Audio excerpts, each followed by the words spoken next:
We're live. Hi, Ronnie here. Hi, Gary. Hi, everybody. Yeah.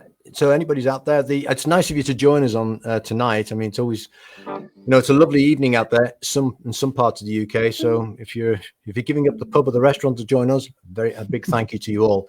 Anyway, this session now is about it's slide guitar, and we've looked at this in the past with guitar weekends, and Gary has suggested why, because Gary is intent on actually getting slide guitar into the blues course, the residential blues course in October. And I think it's a great thing to have in your armory. We're doing it. I think, Gary, you're going to talk through the 145 in the blues and other things that now can be added to and spice up the blues with this the slide guitar. I'd be very interested to know who out there does play with a bottleneck, by the way, plays slide guitar. So please let us know.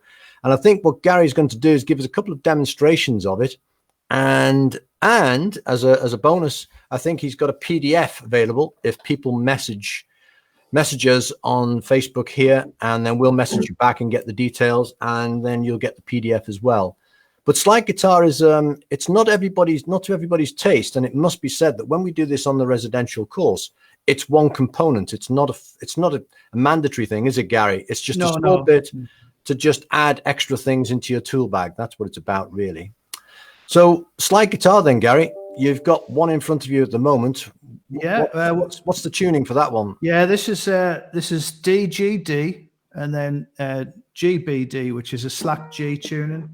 So it's good for playing the 145 in G. So you get the one chord here, but you play from the 5th string, and you've got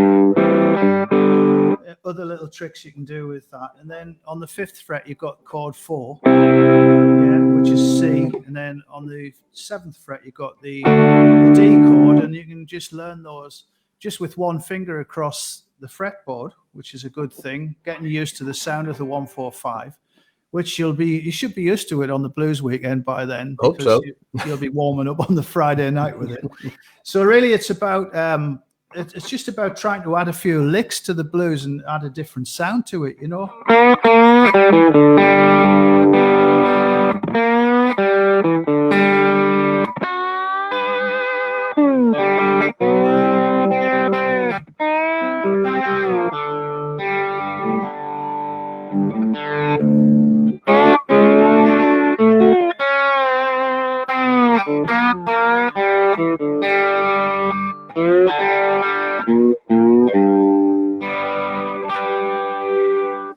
How difficult is it? I mean, you're making it look really easy, but it takes a bit of practice. There's lots of technique in that, is there? Yeah, I think one of the first things that I found difficult, and when you listen to Ry Cooder and compare yourself with him, everything's difficult. But the most difficult thing, I think, is getting the intonation right. So, resting above the fret is important. So say, for example, on that 5th fret, going up to that G there, normally you would hold the fret behind, in regular guitar playing, holding the fret behind the fret, putting your finger behind it. This, you have to be level with the fret. You can angle it away and get a slightly sort of, dissonant sound as well. And there's some players use that technique. Ariel Posen's one of those players who does that quite a bit. And he blends it a lot, and some good slide players blend the regular notes, just a melody note with some slide. So you're not playing with a slide all of the time. You're kind of blending it a bit. So one of the important things is getting the intonation right and listening to yourself to try and get that better and better each time. You have to have the action's a little bit higher than a regular guitar. This is a guitar that I use sometimes for slide, but I also take the action down. I've occasionally used it for gigs. So it's set up, but not as, I haven't got the nut raised or anything like that, but you can raise the nut. I prefer not to raise the nut because then I can actually play in regular tuning as well and play regular chords and that kind of thing.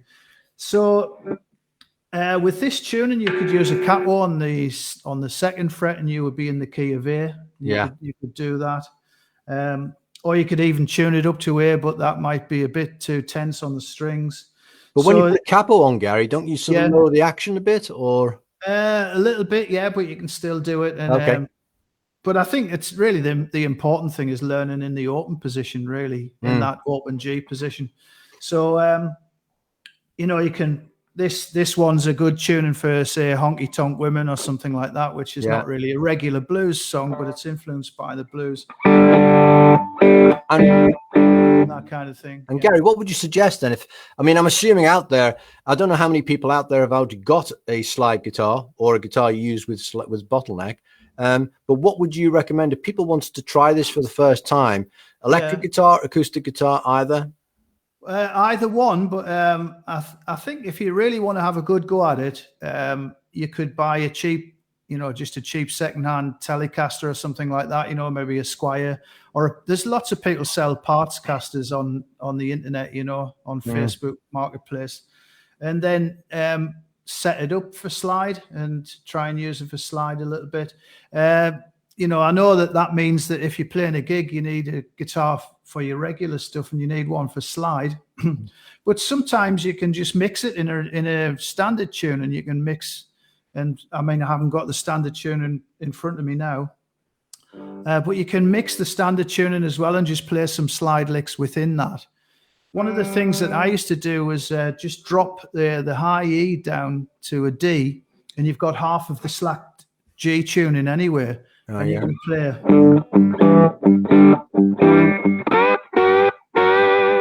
And on the first three strings, so that's a cheap way. It's something you could try, really. People could try that at home and see if they can get away with the bottleneck. And you don't have to make too many adjustments to the guitar. Of course, it means that you tuned a tone down on the high E string, which will affect what you play in your regular lead playing. But it's a good way to start, you know, just drop that down to a D and then play in the key of G and see how you get on with that. Do you know what, Gary? I was remembering after I did slide guitar with Guitar Weekends a while back now, I went out and I bought this cheap guitar off eBay. I think the make was vintage, but it cost me more to get to the place in the center of Birmingham with this student who was sort of getting rid. It's broken and all sorts of things, but it's worked great. You know, you just get the action raised and it works fantastically well. Cost me £40, probably cost me about £50 in petrol. But that is, but it's worth trying. But do you want to give us a little demonstration of the sort of thing you'd have in this PDF? Because there seems to be a little bit of interest out there. Well, it would start off just learning the 1-4-5s in either of the tunings, really, because I've done a little bit for a D tuning as well. So you'd learn your 1 chord. You can strum it or pick it. It's up to you. And then go to the 5th fret for chord 4.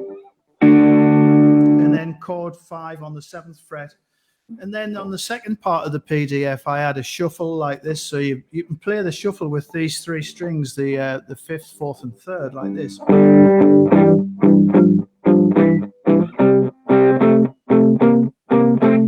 So you would learn the shuffle as well, so that you're familiar with it, because it's quite difficult getting your head around a different tuning, you know. So you have to sort of practice a few things first, and then you've got the shuffle there. And then the next part of the lesson, the first part is learning the 1-4-5, then learning the shuffle in the 1-4-5. We'll be blending a little bit of the slide stuff with the shuffle, So what I've done is a little bit of an offbeat rhythm like this, where you're using the pick and the fingers, or you can just use fingers if you like.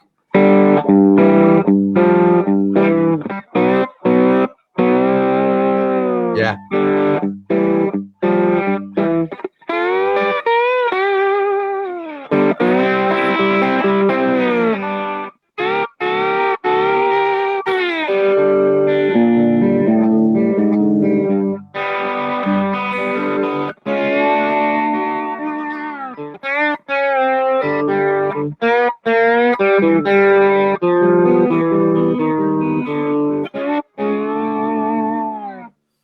Yeah, everybody should be able to do that. Well, Actually, a quick question for you, and just point out to Stuart, who made a point that he's having trouble seeing. Stuart, don't worry too much because this is recorded, so you'll be able to see this again afterwards. Yeah, the camera is a bit. It's the angle of this camera compared to. I think it's just Stuart trying to get in. He's getting like blue circle. Right, sorry, but anyway, the question on technique, Gary, is well, I remember trying for the first time, and you get this sort of scratchy sound, very tinny sound with the bottleneck. How do you stop that? Well, you use the fingers that are behind the slide to mute the strings. And then on the right hand, you have to try and mute the strings that are adjacent to the one that you pick or use the finger with. So sometimes using the fingers is a good thing to get started. So then you can, maybe in the case of just using the D string here and doing a lick on the D string. I'm using the thumb and the finger to mute those strings there like that. Yeah. Can you see that? And then, or even.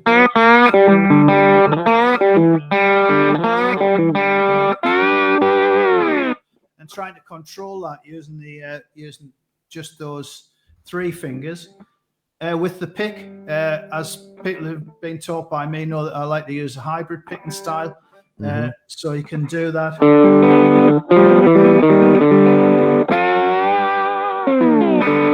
And I'm using that and also trying to mute with the right hand as well. So there is a lot of right hand technique in it as well.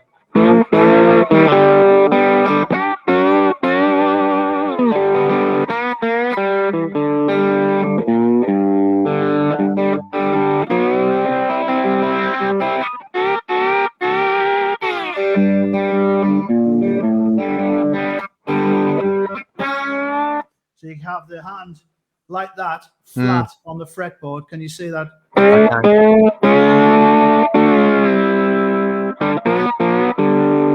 Yeah. And Gary, what should people do if they're interested in terms of the bottleneck itself? Because there's lots of different types. That's a good. Well, this bottleneck here is kind of the standard brass one, and I got that.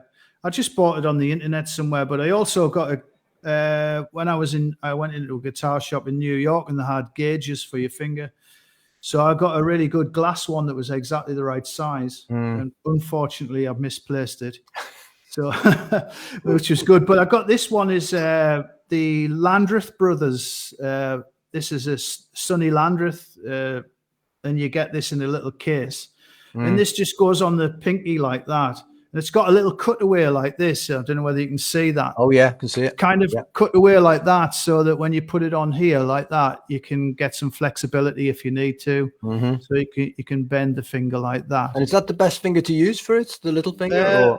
Some people, well, for this slide, I don't think it would fit. Well, actually, it does fit on there, but it means that you've got the other fingers there to do other things, because you're going to blend the slide notes with some regular notes on the guitar, So yeah, it's pretty much, I find it comfortable there. But when I first started, I found it easier to use the 3rd finger, but then I realized it was a bit limiting, to be honest. Yeah. So I just persevered with this, But the great thing about this is that this will sit very happily with just a standard weekend of people playing together, a 1-4-5, doing the shuffle, and then every so often somebody can break out into a little bit of a blues riff. Yeah, that's right. Riff with the slide. Right. Everybody doesn't have to do it, but I can take everybody through the lesson, and we can all play in unison on the lesson. And obviously, I'll add. There's other things I could add to the lesson if people were interested. I could have a few spare bits and pieces, and somebody said, "Oh, could I have another couple of sheets worth of material to work through?" That's not a problem. Yeah. Well, the other thing I wanted to ask you as well, if people haven't, I don't know how many people out there, they haven't told us, so I'm assuming they don't play slide guitar. If they sort of wanted to come along, is there some advice, written advice, a sheet of do's and don'ts of what to buy, what sort of bottleneck to give, that sort of thing? I could do. We could put something I could together. do that. Yeah, there is something on the PDF about how to play the actual exercises, but I could dig out some information about what type of guitar might be good. It's like there's never a limit with guitars, as we all know, because we collect. Some of us collect them. And you can buy the cheapest one and sound really, really good if you practice really well. Oh, yes. And then you kind of get the bug, you know. So there are some really good specialist, you know, CUDA casters that some people make, which is based on the Rye CUDA, you know, with different pickups in and that kind of thing. But you don't need to go that far, just something cheap. This is not my, you know, this is just a parts caster, this. It's something I got made up, and it's not really a Fender, even though it's got the the decal on the top. Yeah. But yeah, it's kind of something that I've set aside for doing slide, and I might change the pickups, but they're just regular. That's a regular Japanese. It's a Japanese Fender pickup, and this is just a Seymour Duncan Jerry Donahue. Not that expensive, and a lot of people I meet on the weekends are always customizing things. I think most people who turn up for a weekend could afford that. You know, Gary, Dave was asking, what gauge strings do you recommend on these things? I'm using 12s on this at the moment, and I'm thinking about going up to 13s on this, but then it means it's going to be a little bit more difficult playing just putting the regular notes in, but with a bit of practice, I think it's achievable. Yeah. I'll tell you what, before we end, can we try a little bit of the acoustic version of this? Yeah. I'll Would that be okay, just for 2 minutes? Yeah, no problem. So the acoustic is in an open D. And this is a standard guitar, isn't it? This is not this isn't a slide guitar that you've had set up. Yeah, the thing about this is that I use it for a lot of different things, you know, but it's got a nice flat fretboard. This is a Furch Little Jane. It's a travel guitar, and hopefully everybody can hear that. I'll just knock that up a little bit. So I'll check the tuning a little bit. Yeah. So and the tuning is this one. This one is the D A D F sharp A D. So it's now then the good thing about this tuning is that when you get used to these intervals in D, if you use an open E tuning, it's the same intervals, you know. So you're not learning a new set of licks. You can do stuff in D and comfortably do it in E as well. The only thing is you've got to get the tension right. So you might use a different gauge of strings because you've got to go a tone higher with your tuning. Or again, using the catboard, but it's better really to avoid the catboard.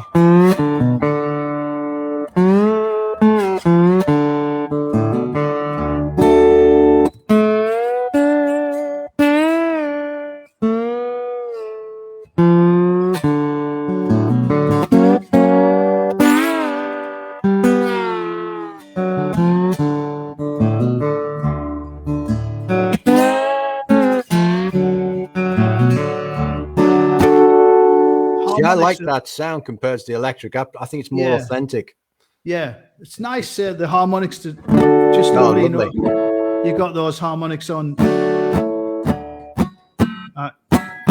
I can't get them on there very, very well, but if you try, you know, probably can. But something like what I did with this one and what would be in the lesson would be, it's kind of a slow slide blues. You can do all sorts, really. There's no. I just decided to do something slow for this one, and I put a little loop together. But it was kind of. I'll see if I can just get the levels right on the loop. Can you hear that? Okay. Yes, that's fine.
Sorry.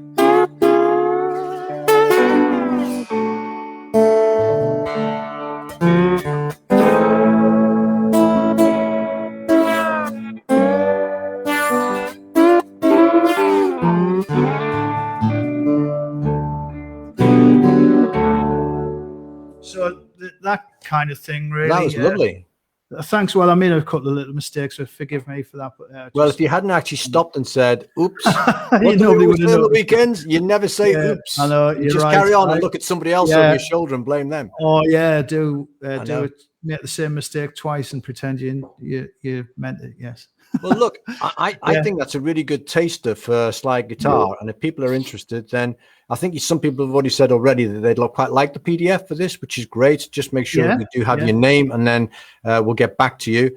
And also, if you want to know a little bit about, what to go and buy and what to have set up, and, bottleneck and guitar, they could send an email through and you'd be able to answer very quick questions on that. Yeah, no problem. Yeah, I'll get a few. I did write a list of some do's and don'ts. I could just type that up, and suggestions for people to listen to, and things to start off with. Just a little list, which I've talked about a few of them, but yeah.